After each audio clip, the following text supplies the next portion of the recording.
Okay, so in the last class, we have already discussed about the input devices. Now, now we are starting from CPU, that is Central Processing Unit. It is also known as the brain of the computer. CPU is having three different components. First is ALU, that is arithmetical and logical unit. As I already told you in the last class, this unit will perform all arithmetical and logical operations inside the computer. Memory unit, which will store instructions for the computer, how it will work, what a computer will do if somebody is doing right click, if somebody is doing left click, how computer has to on, how computer has to off. So everything is saved in the memory unit, and control unit will control everything about the data, like from where the data will come and where it will go. It will go to the output device or whether it will go to the input device, how the flow, whether it has to be stored into the memory directly or it has to be processed first. So it is decided by control unit. Control unit is everything controlling. It's like a nervous system um, of the body of computer. It is controlling almost everything which is happening inside the computer. CPU is having these following features. First is CPU is considered as a brain of computer. Second, it perform all types of data processing operations. Whatever the data you want to process, you want to perform any calculations, you want to store it, you want to play a music, whatever you want to do, CPU will do it for you. It stores data, intermediate, result, and instructions. It can store the data also, and it can store the results and the instructions also. Instructions means for itself, how the computer has to work for itself also, it is saving the instructions. It control all the operations of all the parts of the computer. Okay, next is now memory or storage unit. What memory or internal memory, or this is also called primary memory of the computer, what it do? As I already told you, it store basically the instructions for the computer only. So memory is basically divided into two parts, that is primary memory and secondary memory. Secondary memory is the storage area where you are saving your files. Whatever I am saving in my computer, the PDF, the Excel, the PPTs, whatever I'm saving, the music files, the video files, whatever I'm saving in the computer, it goes into the secondary memory only. And whatever the instructions I'm giving to the computer, like how to on it, how to off it, what will happen if somebody will do right click on the screen, which menu will appear, all this, all these instructions which is written for the computer is stored in primary memory of the computer. You can also call it internal memory or main memory. Now, what are the functions of this memory unit? It stores all the data and instructions required for processing. It stores intermediate result instructions. It will store the data, it will store the results, it store the final result of processing, and then release to the output devices also. Sometimes if suppose you want to display any output on the screen, then it will display. After storing, it will display on the, it will not display, control unit will do. All input and output are transmitted through the main memory. कुछ भी हम input कर रहे हैं, or if we are taking something out from the computer, first it goes to the memory of computer only. Next is control unit. Control unit is basically the unit which is controlling all the operations of the computer. It does not carry any actual data, it only processes the instructions. These are the functions of control unit. It is responsible for controlling the transfer of data and instruction among other units of the computer. It manages and coordinate all the units of computer. Whatever the devices are attached with the computer, it is controlling all those devices. Like if I'll send a message, if I wanted to take a printout, then that printout will goes to printer, or it will go to scanner, or it will go to fax machine. It will be decided by control unit only. So it obtain the instructions from the memory, interpret them. जो भी instructions इसको मिलती है computer से input होती है, it will understand those instructions, interpret them, अपनी language में convert करता है, and then direct it to the other device. Suppose if I'll tell computer to play a music file or a video file, first it will follow my instructions, it will understand my instructions, convert it into the language which computer can understand, and then accordingly it will play the music or the video file for me. It communicates with all input and device output devices for the transfer of data. It does not process or store data. Control unit सिर्फ transfer और coordination का काम करता है. Input से data आएगा, कहाँ जाएगा, कहाँ नहीं जाएगा, कैसे जाएगा, this is decided by control unit, but it does not do any processing और स्टोरिंग का काम नहीं करता, because that is done by processing unit and storage unit. ALU I have already explained. This is arithmetical logical unit which perform the operations like comparison, subtraction, addition, multiplication, matching. All these operations are performed by ALU. Now output unit. Output unit means using which you are taking something out from the computer. For example, speaker is giving voice out of the computer, so that is our output unit. Monitor is displaying the content on the screen and you are able to read that content. It means it's the output unit. Printer is giving output in the form of printout or in a form of hard copy. Similarly, plotter is drawing some images for you and presenting in front of you, so that is also an output unit. Okay, now next topic is understanding computer memory. Computer memory means computer memory is a physical device that is capable of storing information either temporarily or permanently. Now there are few records which we save temporarily. For example, I have opened the Zoom meeting here and the Internet Explorer and the PDF files. So all these files are temporarily stored in the computer memory. So that is temporary storage. As soon as I'll close these files, it will not be no longer remain there in the memory of computer.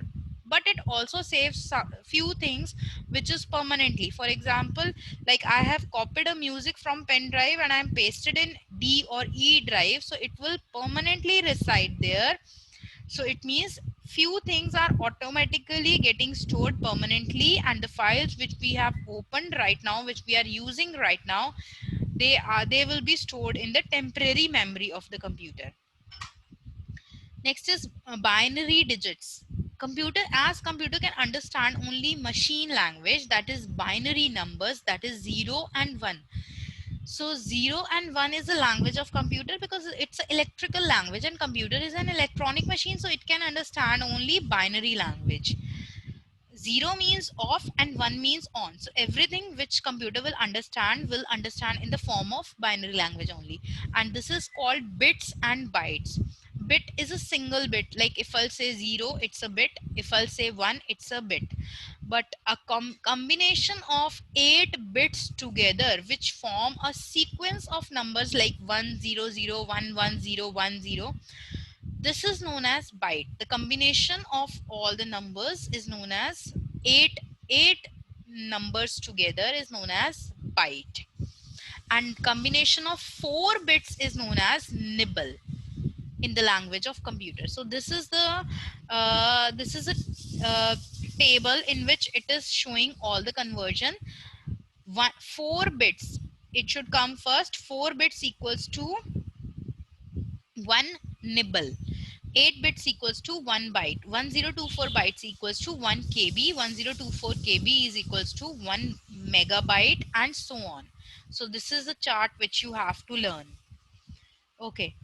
After that, types of computer memory. Now computer memory is divided, as I earlier told you, it is divided into 2 parts, that is primary or secondary memory. Now primary memory consists of again 2 parts. One is RAM and one is ROM. This is the internal memory of computer. So RAM basically stands for read-only memory. It means it stores all the instructions which are given to the computer by us, so that computer can read those instructions and can perform the task accordingly. So that all those instructions which are written for computer are stored in ROM. So once you have created ROM, once you have created the chip of ROM, you cannot change it later. And RAM is read random access memory. Now here only that data will get stored which I have opened in front of me right now, which I'm using in my system right now. So RAM will store only that data. For example, I have opened the Excel, the PDF file, the Internet Explorer, and the Zoom meeting. So all these files are temporarily stored in RAM. So ROM is the permanent storage and RAM is the temporary storage memory. Secondary storage are all the devices which you insert externally. For example, hard disk, we have the external hard disk also, so we can insert it. CD, pen drives, memory chips, all these are the secondary storage devices.